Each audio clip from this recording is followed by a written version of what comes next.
शिक्षकों को अयोग्य बता दिया है।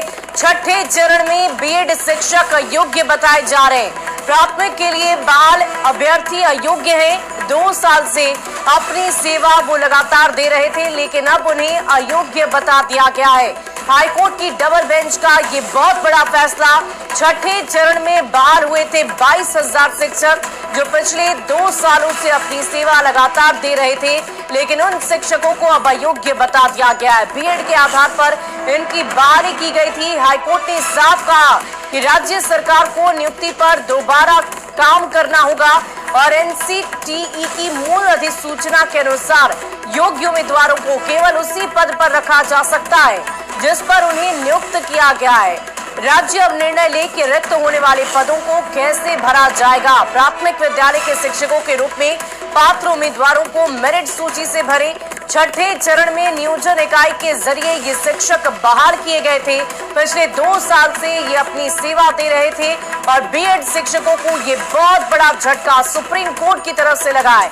और इससे पहले सुप्रीम कोर्ट ने बीएड अभ्यर्थियों को लेकर अहम फैसला सुनाया था।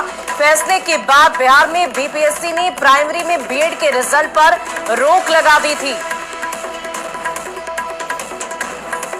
और इस पूरी खबर की अधिक जानकारी के साथ संवाददाता रजनीश हमारे साथ फोन लाइन पर है। रजनीश, क्या जानकारी है? क्या वो बीएड अभ्यर्थी जो पिछले 2 साल से सेवा दे रहे थे, अब उनके सेवाओं पर रोक लग जाएगी? देखिए शुभी, ये बड़ा झटका माना जाएगा। बिहार के जो टीचर हैं जो छठे चरण में बहाल हुए थे, जिनकी संख्या तकरीबन 22,000 है। बता दें आपको, कुछ महीने पहले ही सुप्रीम कोर्ट ने यह फैसला सुनाया था कि 1 to 5 यानी प्राइमरी में जो बीएड अभ्यर्थी हैं वो पात्र नहीं है, वो योग्य नहीं है। जिसके बाद बिहार में बीपीएससी से शिक्षक बहाली में जो फॉर्म फिलअप करने वाले जो अभ्यर्थी हैं उनके रिजल्ट पर बीपीएससी ने रोक लगा दी थी। और जो 2 साल से सेवा दे रहे हैं बिहार के जो बीएड शिक्षक हैं जो प्राइमरी में बहाल हैं, उनकी बहाली प्रक्रिया अलग थी। नियोजन इकाई से वो बहाल हुए थे और सुप्रीम कोर्ट के फैसले से पहले वो बहाल हुए थे। बावजूद चूंकि ये मामला जो है एक तरह से अब ऊपरी बेंच से लेकर अब पटना हाईकोर्ट में भी आ गया है और पटना हाईकोर्ट में जो एनसीटी की जो अधिसूचना थी उसको लेकर एक रिट यहाँ पर याचिका दायर किया गया था, जिसको लेकर पटना हाईकोर्ट ने उसे स्वीकार कर लिया और डबल बेंच ने एक तरह से यह फैसला सुना दिया है कि बिहार में जो 22,000 तकरीबन संख्या है बीएड प्राइमरी वाले, वो पात्र नहीं है, वो अयोग्य है।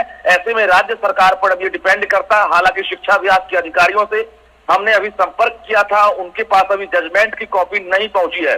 पूरे जजमेंट पर जो है जो महाधिवक्ता है वो अध्ययन करेंगे। बिहार सरकार के जो महाधिवक्ता है उसके बाद ये बिहार सरकार भी जल्द फैसला लेगी। लेकिन ये बड़ा बता दें आपको कि बड़ा झटका होगा, क्योंकि वाकई रजनीश ये बहुत बड़ा झटका होगा। सवाल ये भी मैं आपसे पूछना चाहूंगी कि ये जो अभ्यर्थी जिन्हें अब सेवानिवृत्त कर दिया जाएगा, क्या उन्हें कहीं और ट्रांसफर भी मिल सकता है?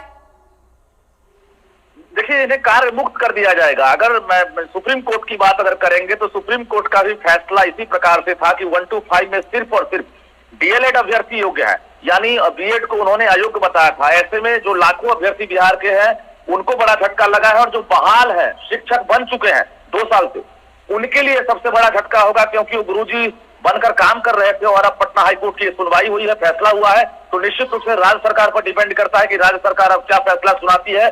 तब तक फिलहाल अभी नौकरी जाएगी कि नहीं, कार्य मुक्त होंगे कि नहीं, इस पर कहना बाकी रजनीश अब देखने वाली बात होगी कि इन शिक्षकों के लिए आगे क्या कुछ फैसले लिए जाते हैं। हम आशा करते हैं कि कुछ बेहतरीन फैसले इनके लिए लिए जाए। बहुत बहुत शुक्रिया आपका हमारे साथ